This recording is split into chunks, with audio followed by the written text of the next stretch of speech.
Olá, querido aluno, querida aluna, tudo bem com vocês? Nessa aula a gente vai abordar um pouco sobre taxonomia sistemática e também fazer uma introdução ao reino animal. A aula de hoje tem como objetivo resumir a classificação dos seres vivos de forma geral, entender um pouco como eles estão organizados e dar início ou introdução ao reino animal, bem como suas características gerais. Vamos lá? Para a gente iniciar, eu queria conceituar a taxonomia e diferenciá-la de sistemática. Então, taxonomia ela tem como objetivo identificar, nomear e classificar os seres vivos. Então, aqui a gente trabalha ou faz uma abordagem no reconhecimento e, bem como a classificação em si dos seres vivos. A gente dá nome, a gente classifica mediante a identificação, né, e semelhança com outros seres. A sistemática, ela acompanha a taxonomia no sentido de estudar as relações evolutivas entre os seres. Aqui, a classificação, ela se deve a relações evolutivas, a parentesco evolutivo. Então, considera-se hoje a sistemática um complemento do processo taxonômico, né? Então, as organizações elas são baseadas nesse parentesco, nessa semelhança, nesse relacionamento evolutivo entre espécies. E esse parentesco ele é dado com base principalmente em evidências bioquímicas, né? Análises laboratoriais. O fundador da taxonomia moderna foi Linneu. Então, ele foi o pai da taxonomia moderna, né? E ele teve como objetivo classificar os seres, principalmente usando a nomenclatura binominal, que a gente vai ver logo mais. Então, as categorias taxonômicas são, então, do maior grupo, né, usual, para o menor grupo. Então, vamos lá. O primeiro deles é o reino. Existe atualmente grupos, né, superiores a reino, né, mas a gente vai em ordem usual aqui, né, começar em reino. Então, o reino ele agrupa indivíduos, né, com características próprias. Vamos dizer que seja o maior grupo entre indivíduos com características afins. Por exemplo, o reino animal. O reino animal, ele agrupa animais porque todos os indivíduos que são considerados animais possuem características próprias, que é o que a gente vai ver logo mais. O reino das plantas agrupa indivíduos com características próprias das plantas, né? O que toda planta faz, o que toda planta tem, apesar das diferenças entre as plantas, né? Assim como também nos fungos, nos protoctistas e nos moneras, tá? Depois de reino, inferior a reino, né, a gente tem uma subclassificação que são os filos. Então, dentro de um reino, a gente vai dividir esse reino em filos de seres vivos, onde ali a gente vai ter um agrupamento um pouco melhor, né? A gente vai separar indivíduos de acordo com características mais próprias, né? Ainda é uma grande divisão, ainda a gente vai ter muitos indivíduos diferentes. Por exemplo, o reino animal é dividido em vários filos. Um dos filos, inclusive a gente vai abordar logo mais, é o filo Chordata. Ali a gente vai encontrar muitos tipos de animais diferentes, né? Dentre eles o que a gente chama de vertebrados. Então você imagina, desde um camundongo até uma baleia. Então há uma grande diferença ainda entre seres dentro de um mesmo filo. Portanto, é necessário você filtrar ainda mais as informações, dividindo-os em classes, né? Assim você tem como separar, por exemplo, um peixe de uma girafa, porque são de classes diferentes, né? Estão dentro de um mesmo filo, mas agora você já consegue separar um réptil, consegue separar uma ave de um peixe, de um anfíbio, né? Devido às classes. Ainda é necessário filtrar mais, né? E aí então a gente chega em ordens de seres vivos. E nas ordens, a gente separa ainda mais indivíduos que estavam antes agrupados em classes. Tá? Por exemplo, dentro da classe dos mamíferos, eu tenho o camundongo e a baleia. Então, ou seja, eu não consegui ainda fazer a separação entre esses animais tão distintos. Né? Mas quando eu coloco em ordem, a ordem dos cetáceos, aí eu tiro a baleia do mesmo grupo dos roedores, que são os camundongos. Tá vendo? Aqui eu já fiz uma separação entre aqueles que são roedores e aqueles que são cetáceos, né? Animais aquáticos. Tem como eu agrupar ainda mais, né? Levando-os para a mesma família. Aqui, em família, eu passo a ter aqui animais ou seres, né? Com um grau de semelhança acentuado. Aqui eu passo a ter indivíduos já fenotipicamente, aparentemente parecidos. Há uma forma de você agrupar ainda mais, selecionar ainda mais ou apurar essas características ainda mais quando eu os levo para dentro de um mesmo gênero. Tá? Então, ou seja, aqui eu estou agrupando indivíduos basicamente idênticos, né? Seres pertencentes ao mesmo gênero. Por exemplo, cães e lobos são bem parecidos, né? Cavalos e zebras. Então aqui eu tenho indivíduos dentro de um mesmo gênero. E é claro, a categoria taxonômica, onde eu vou encontrar indivíduos mais semelhantes entre si, evidentemente, são aquela categoria onde eu vou ter indivíduos dentro da mesma espécie. Tá? Se são da mesma espécie, é do mesmo tipo, são os mais semelhantes entre si. Ok? Uma regrinha para você gravar aí: reino, filo, classe, ordem, família, gênero e espécie é rificofage. Então grava aí essa palavrinha, essa sigla, né? Para você lembrar da sequência aí de classificação ou categoria taxonômica. Vamos conceituar biologicamente espécie. A gente conceitua da seguinte forma: espécies são grupos de populações naturais, reais ou potencialmente intercruzantes e que são evolutivamente isoladas de outros grupos de organismos. Tá? O que isso significa? Para ser da mesma espécie, além de ser semelhantes entre si, eles têm que ser intercruzantes. Tá? Eles têm que cruzar entre si.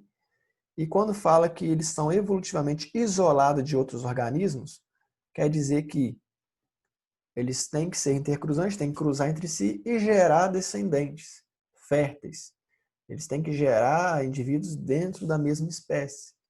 Porque a gente observa nos grupos de seres vivos casos especiais onde indivíduos de diferentes espécies cruzam entre si e até mesmo geram descendentes. Mas esses descendentes muitas vezes não são funcionais. Eles não vão perpetuar a espécie, né? Já que eles são frutos de indivíduos de espécies diferentes. O nome da espécie, que a gente chama de nome científico, é sempre um nome duplo. Então, isso é interessante saber aqui, ó, é um nome duplo. Ele é escrito em itálico ou sublinhado. Quando você vai fazer no computador, né, digitando, por exemplo, tanto faz você escrever em itálico ou sublinhado. Normalmente eles colocam em itálico, aquela letrinha tombadinha.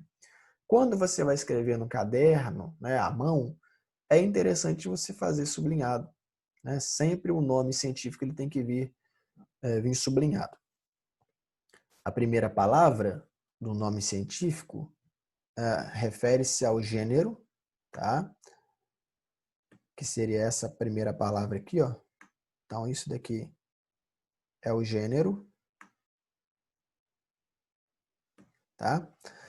E ela sempre vai ser iniciada com letra maiúscula. Observa aqui, ó, a letra maiúscula iniciando a palavra.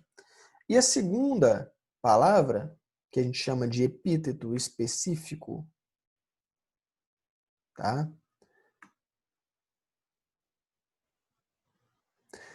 Só uma observação. Esse aqui é o gênero, ou epíteto genérico, e este é o epíteto específico. Cuidado para não falar o seguinte, a primeira palavra do nome científico é o gênero e a segunda palavra é a espécie. Não, está errado. A espécie é o nome todo. No caso aqui, Homo sapiens. Tá? A segunda palavra é escrita sempre com letra minúscula. Tá? Então, o gênero e o epíteto específico. Os dois nomes juntos formam o nome da espécie. Tá? E que espécie é essa? É a espécie humana. Tá? Homo sapiens é o nome científico da espécie humana. Tá? Cada espécie que existe, de qualquer tipo de ser vivo, tem um nome científico, um nome próprio, né, retratado dessa maneira. Então, acima de reino, conforme eu disse para vocês, existe também classificação que a gente chama de domínio. Tá? E são 3 domínios. O domínio árquea, que a gente vai encontrar indivíduos chamados árqueas, antigamente chamado de arqueobactérias, né, que são procariontes. O domínio eubactéria, que inclui as bactérias e cianobactérias, que também são seres procariontes. E o domínio eucária, que inclui todos os eucariontes. E quem que são os eucariontes? São esses daqui, ó. Tá? Tirando o reino Monera, tá? Que genericamente inclui esses 2 domínios, apesar de que domínio está acima de reino, então é uma confusão, né? Mas, para facilitar aqui, a gente divide dessa maneira. Reino Monera inclui bactérias, né, e árqueas, e os demais reinos inclui os demais eucariontes, que pertencem ao domínio eucária. Mas vamos lá. Essa configuração de divisão de reinos aqui, ela foi proposta por Robert Whittaker, tá? Desde a década de 60, e é usual até hoje. Tá? Então, é a forma como até hoje os livros de biologia, de ciências, dividem, né, os reinos para facilitar o nosso estudo. Dentro dessa parte de taxonomia, existe muito debate, né, muitas contradições, muitos livros trazendo informações diversas, né, muitas vezes que confrontam uma a outra. Mas para a gente se situar, para a gente entender melhor, vamos dividir dessa forma, vamos ficar com esse formato aqui de divisão. Bem, e aqui eu quero com vocês abordar o reino animal, tá? Fazer uma introdução breve aqui das características gerais e dar uma passada rápida aí, só para apresentar a vocês os principais filos do reino animal. Vamos lá? Então, para a gente iniciar, né, a parte da biologia, o ramo que estuda os animais, a gente chama de zoologia. Tá? Então, zoologia é o ramo da biologia que se dedica ao estudo dos animais. O reino animal ele é dividido em filos, assim como todos os outros reinos. E aqui é interessante que a gente tem um tipo de divisão informal que muitas vezes é aplicado, empregado por professores, né? E para facilitar no nosso estudo. A gente acaba dividindo, né, os animais em duas formas para poder apresentar vocês dessa maneira, que são os animais invertebrados, que são aqueles que não possuem um esqueleto interno, né, crânio, coluna, e os animais vertebrados. Por que eu digo que é uma divisão informal? Porque ela não tem valor taxonômico. Então, não é assim, na ciência, os animais são classificados em vertebrados e invertebrados. Não. Isso aqui é uma divisão informal, uma divisão genérica, inventada. Tá? Só mesmo para facilitar e para dividir o estudo, facilitar a vida do professor. Já na divisão formal, a gente vai ter aqui as seguintes divisões. Né? Então, dessa forma, os animais são divididos de acordo com algumas características próprias, envolvendo aí estruturas embrionárias, né? Tipo de desenvolvimento, né? E tudo mais. Que a gente vai abordar essas palavrinhas aqui com mais calma no decorrer da nossa aula. Para a gente iniciar, vamos entender algumas características principais aí dos animais. Para começar, os animais, de acordo com a perspectiva evolutiva, eles descendem de indivíduos pluricelulares, tá?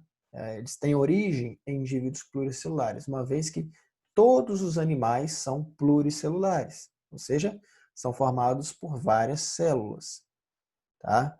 E aí, a partir desse conjunto de células, a gente vai ter, portanto, a divisão, né, de acordo com a organização desses animais. Vamos passar e a gente volta assim que necessário. Além de serem pluricelulares ou multicelulares, todos os animais também são eucariontes, tá? São eucariontes. Então, para a gente familiarizar, tirando o reino Monera, que inclui arqueias, bactérias, né? Tirando eles, que são procariontes, ou seja, suas células não possuem núcleo, todos os outros reinos e seres são eucariontes, possuem células nucleadas, células com carioteca revestindo e formando núcleo. Os animais também, de forma geral, eles são heterotróficos, ou seja, eles não fazem fotossíntese e dependem de alimentação, dependem de ingestão ou absorção de matéria orgânica do meio. A reprodução dos animais é sexuada em todos os animais. Todos os animais que existem se reproduzem sexuadamente, tá? Porém, alguns animais, além da reprodução sexuada, também podem se reproduzir de forma assexuada. Não todos, alguns animais, tá? Então, todos se reproduzem sexuadamente e alguns, além da forma sexuada, podem se reproduzir de forma assexuada. Alguns termos importantes em relação à reprodução ainda, que eu queria destacar com vocês, algumas palavrinhas que vão ser usadas. Por exemplo, os termos monóicos e dioicos. O que significa isso? Existem animais que têm o sexo separado, ou seja, o indivíduo masculino e o indivíduo feminino. Nesse caso, eles são chamados de dioicos, tá? Porque tem os dois sexos separados. E existem aqueles que são chamados de monóicos. Mono quer dizer um. Então, os dois sexos em um único indivíduo. Também chamado de hermafroditas. Tá? Então, o indivíduo ele não é macho nem fêmea. Ele tem os dois sexos, ele é os dois. Tá? Isso acontece em alguns animais. Por exemplo, a minhoca. Não existe minhoca macho ou minhoca fêmea. Ela é os dois. A fecundação ela pode ser interna ou externa. O que é fecundação? É o encontro do espermatozoide com o óvulo. Em alguns animais, essa fecundação ela acontece dentro do corpo da fêmea, por exemplo, né? E em alguns, ela pode acontecer fora do corpo, tá? Vou dar um exemplo, o sapo, né? A fecundação é externa. A fêmea libera os ovos na água e o macho fertiliza esses ovos fora do corpo da fêmea. Então, a fecundação externa, assim como acontece em vários grupos de peixes também. E a fecundação interna, como por exemplo nos mamíferos, né? Um cachorro, né? O macho e a fêmea cruzam e o espermatozoide é depositado dentro do corpo da fêmea, né? Assim como também acontece no caso dos seres humanos e todos os outros mamíferos. Ainda em relação a desenvolvimento, né, embrionário, o local de desenvolvimento, eles podem ser ovíparos, quando o embrião se desenvolve dentro de um ovo, igual a galinha, por exemplo. Podem ser ovovivíparo, quando o embrião se desenvolve dentro de uma estrutura no interior do corpo da fêmea, porém sem contato ou sem interação com a fêmea, sem receber dela nutrição ou qualquer outra coisa. E vivíparo, que é quando o embrião se desenvolve dentro do corpo da fêmea e está ligado à fêmea, como acontece com os mamíferos, como acontece, por exemplo, com os placentários, igual os seres humanos, por exemplo, né? O cavalo, o cachorro, o elefante, o filhote ele fica ligado à mãe pelo cordão umbilical, recebendo da mãe os nutrientes, diferentemente do que acontece nos dois primeiros casos. Bem, vamos lá as características gerais quanto à complexidade, ou seja, quanto à organização. Os indivíduos, animais, eles podem ser considerados parazoários. O que são parazoários? Ou o que quer dizer que o animal está no grupo Parazoa, né? Ou no grupo Eumetazoa, ou eumetazoário. Vamos lá. Voltar lá naquele esqueminha. Os parazoários, eles não têm tecidos diferenciados. Como assim? Não tem órgão, não tem pele, não tem osso, né? Não tem estômago, não tem músculo, não existe tecidos diferenciados, especializados em diferentes funções. Tá? É um único tipo de estrutura, não tem tecido especializado. Então, aqui é chamado de parazoário. E aqueles que têm tecidos especializados, diferenciados, né, é chamado de eumetazoário. Então, é a primeira classificação geral dos animais. E aqui fica fácil. Porque quem é parazoário? Só tem um grupo ou um filo animal que é um parazoário, que são os poríferos. Tá? Ou chamado de esponjas do mar também. Sim, esses bichos são animais. Né? Para quem achava que isso era alguma coisa ou nem ser vivo, na verdade eles são seres vivos e especificamente são animais. Só que eles são animais bem distintos, porque se você observar os eumetazoários, ou seja, desde aqui até aqui, o que eles têm em comum? São seres que você olha, já analisa e enxerga como animal. Eles têm capacidade de interação, de alimentação por ingestão, né? Eles conseguem se mover. Então tem ali aquela pegada animal, né? Você sabe que aquilo é um animal. Já os parazoários, os poríferos, não. Aquilo fica no fundo da água, né? Fixo ali e aquilo não faz nada. Não mexe, né? Não tem interação, não tem sistema nervoso, não tem sistema digestório, nem tecido tem. Mas é animal por conta de algumas características celulares, reprodutivas, tá? Vamos lá, voltando. Então, quanto à complexidade, são aqueles que não possuem tecido especializado, que são os parazoários, e aqueles que possuem, que são os eumetazoários. O prefixo eu quer dizer verdadeiro, metazoa é animal. Então, o reino metazoa ou reino animal é a mesma coisa. Então, eumetazoário seria um animal de verdade.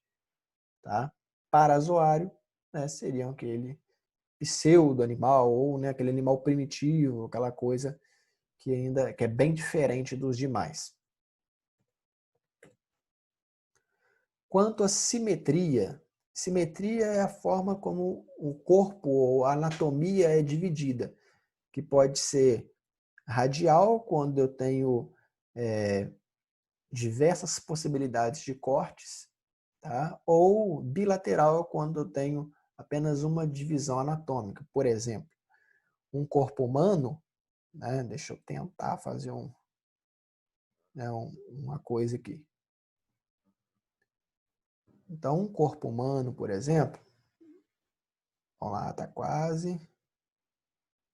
Mais ou menos. Um corpo humano eu só tenho uma possibilidade de corte dividindo lados iguais.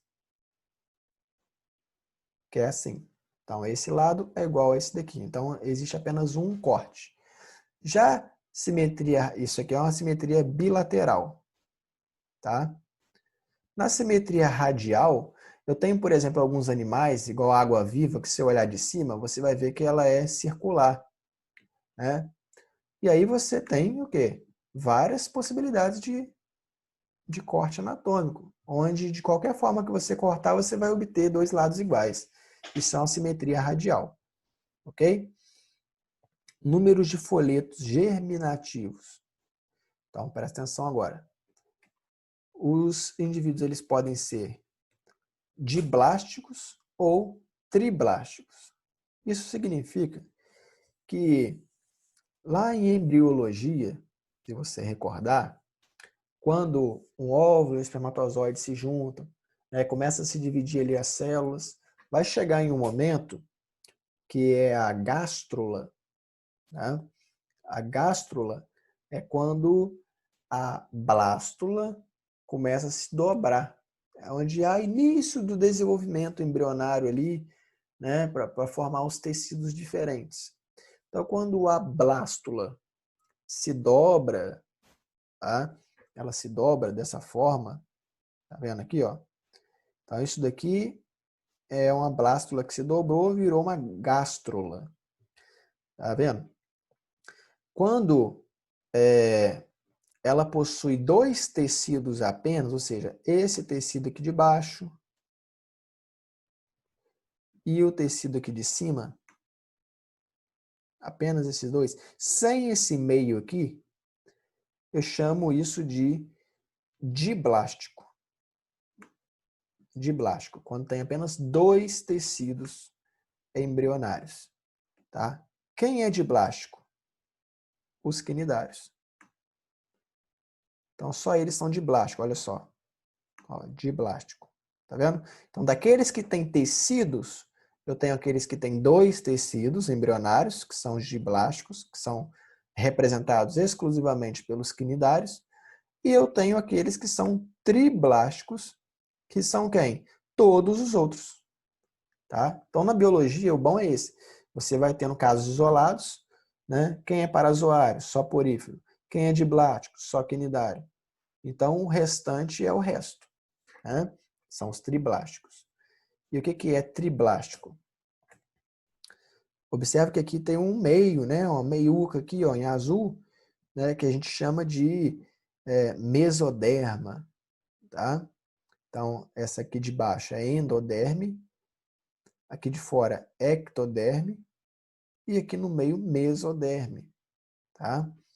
Então, esses indivíduos que possuem essa mesoderme, esse tecido no meio aqui, né, soma então três tecidos, o de baixo, o do meio e o de cima, formando, portanto, indivíduos triblásticos.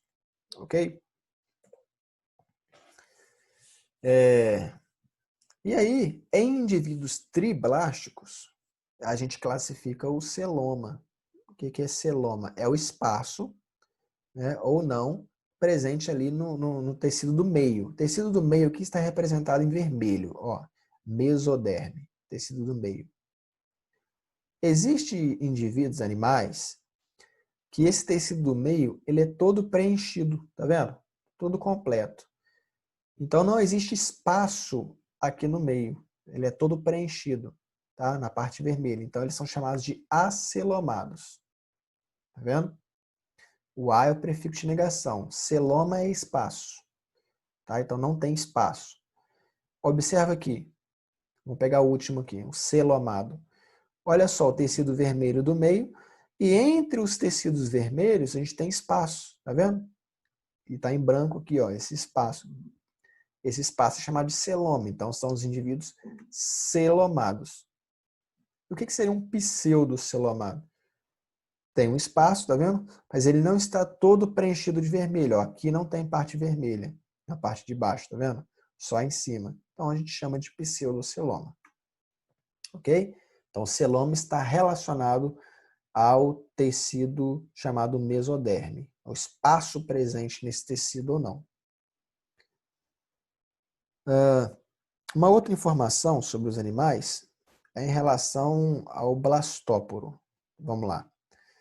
Quando, então, é formado a gástrula, que é isso daqui, tá vendo? Então, isso aqui, pensa numa bola de futebol, uma bola de borracha. Você pega a bola e afunda a bola, né? Aqui está mostrando um corte, né? Como se essa bola tivesse sido cortada no meio, igual a laranja. Você corta a laranja no meio, só para ver como é que é por dentro, tá vendo? Mas ela, na verdade, é toda fechada.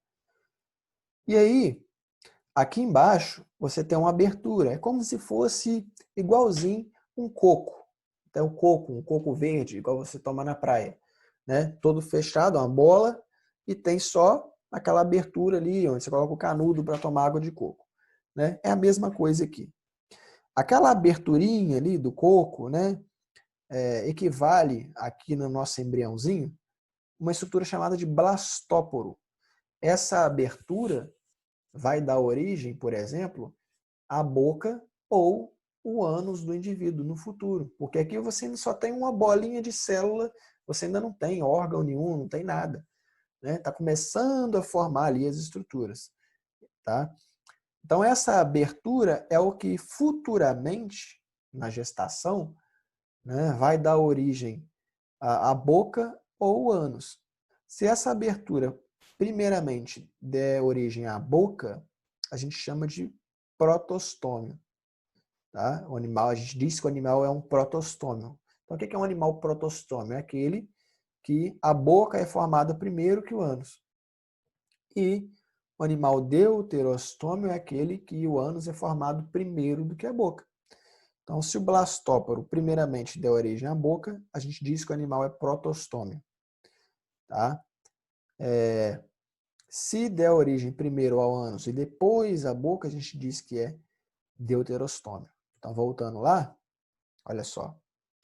Aqui, né, os indivíduos com cavidade corporal são aqueles que possam ser celomados, né, ou pseudocelomados. Os que não têm cavidade são acelomados, que só tem um, que é o plateumento, é o que eu falei na biologia. Só tem um caso que não é, o resto é. Né? Pseudocelomado também só tem um, tá vendo? Que são os nematóides, como a lombriga, por exemplo. E todos os outros são celomados. Ok? Aqueles celomados que tiver a boca formada primeiro são os protostômios, aqui, ó, protostômios, tá vendo? Aqueles que vai formar primeiro o ânus, depois a boca, são deuterostômios. Tá? Por exemplo, nós, seres humanos, que estamos aqui dentro desse filo aqui dos cordados. Tá? Então, protostômios são todos esses daqui, moluscos, anelídeos, artrópodes, e deuterostômios são os equinodermos e os cordados. Vamos voltar lá. Ok? E essas são as informações primordiais, aquelas principais que vocês têm que saber dentro das características gerais dos animais. E aqui, para finalizar, só quero dar uma passada rápida com vocês, só para vocês conhecerem melhor os filos, porque aqui eu mostrei, né, um desenho, né, mostrando ali um pouquinho sobre os filos, os poríferos, os quinidários, plateumintos, nematóides, filo molusca, né, que são os moluscos, anelídeos, os artrópodes equinodermos e os cordados. E lá eu quero mostrar um pouco melhor, né, para vocês já começarem a familiarizar.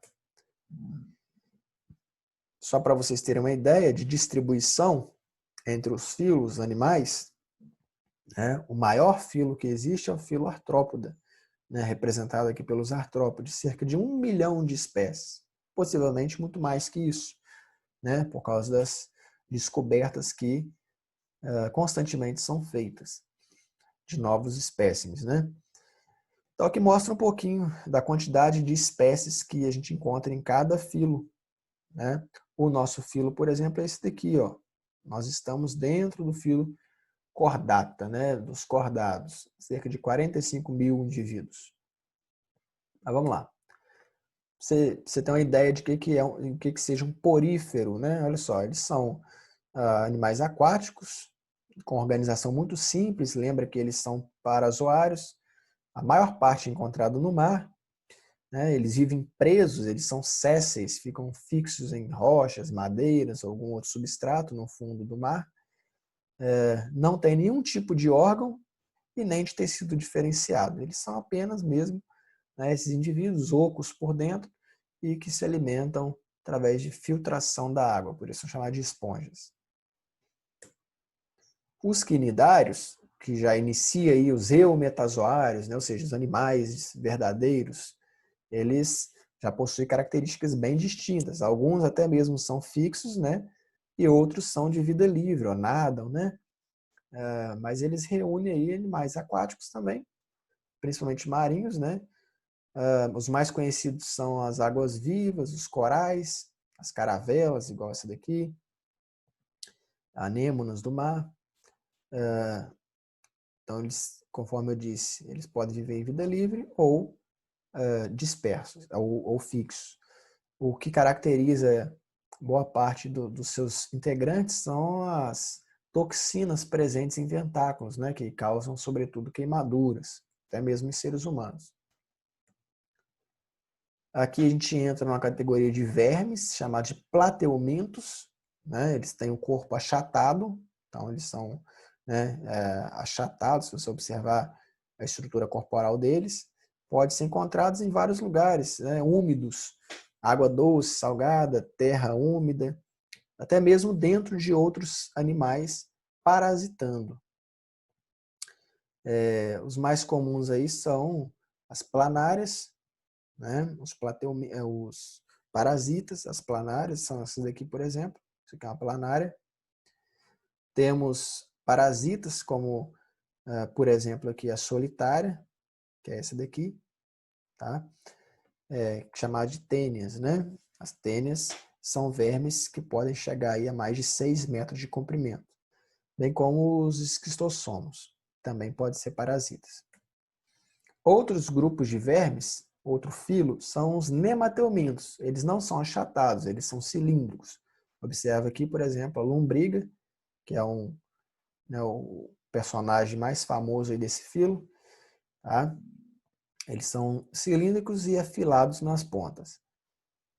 Pode ser encontrados em água doce, salgada, em solo úmido também, dentro do corpo de animais e plantas. A maioria é parasita. Tá? Aqui a gente entra no filo de moluscos, né, que é um filo bem grande e com bastante integrantes, de morfismo muito grande. Né? Observa que a gente tem indivíduos de vários formatos e locais de habitação. Então, eles reúnem animais de corpo mole, por isso o nome molusco. Né? Eles podem ou não ter conchas, como por exemplo o caramujo, a ostra, né? Tem conchas e tem indivíduos também que não tem, como o polvo, por exemplo, a lesma. Tá? Eles também vivem em locais úmidos ou dentro da água. Os anelídeos, né? O principal representante que são as minhocas. Tá? Mas a gente tem outros tipos de anelídeos, como o sanguessuga, os poliquetos. Tá?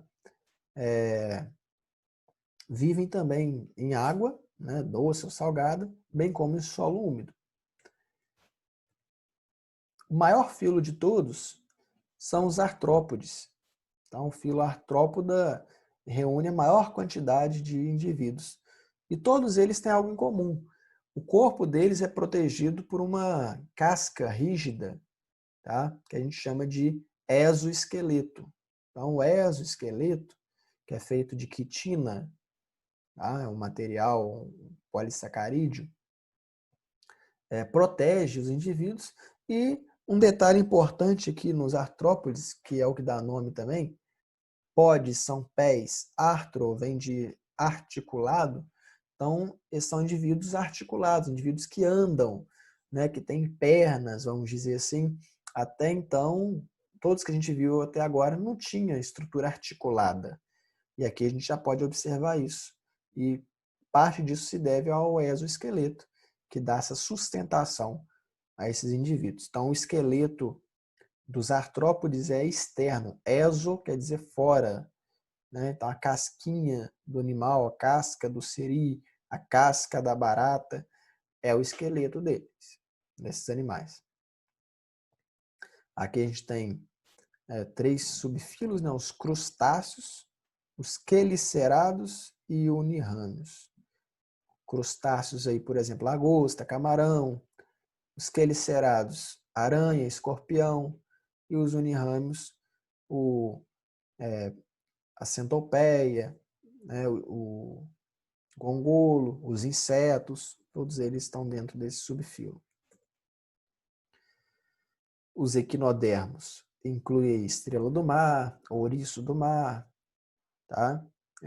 Pepinos do mar, bolachas do mar. Então, todos eles são aquáticos, todos eles vivem no mar. E, por fim, os cordados. Os cordados representam, aí, dentre outros grupos, os vertebrados. São aqueles que possuem um esqueleto interno, crânio, coluna vertebral. Tá? E aqui a gente tem um pouco da classificação dos cordados. Então, todos esses são cordados, né? Então, aqui peixes, anfíbios, répteis, aves, mamíferos, todos eles estão dentro dos cordados. Okay? É um grupo grande também, né? E é o grupo mais conhecido, né? Quando a gente cita nome de animais, a gente lembra logo dos cordados. Ok? Então, passei aqui para vocês uma visão geral dos filos, né? Só para a gente não delongar muito abordando cada um separadamente. Espero ter colaborado aí em relação à taxonomia e em relação às características gerais dos animais. A gente fica por aqui. Até a próxima.